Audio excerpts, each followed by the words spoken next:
যার ইচ্ছা থাকা লাগবে, ইচ্ছা শক্তি থাকা লাগবে। ইচ্ছা থাকলেই মনে করেন যে সব জায়গায় কৃষি করা সম্ভব। এইভাবে চুলে চুলে থাকবে।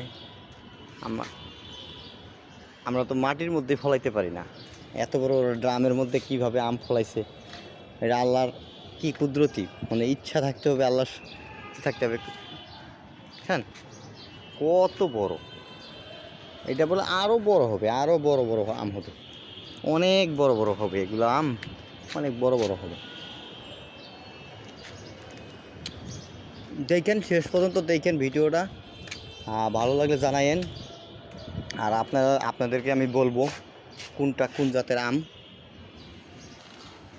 যখন আমি ফ্রি থাকি তখন আসে আমগুলো দেখি, একটা একটা করে দেখি একটু সময় পার করি, মাঝে মাঝে আসি, ভালো লাগে আমার কাছে, ভালো লাগে।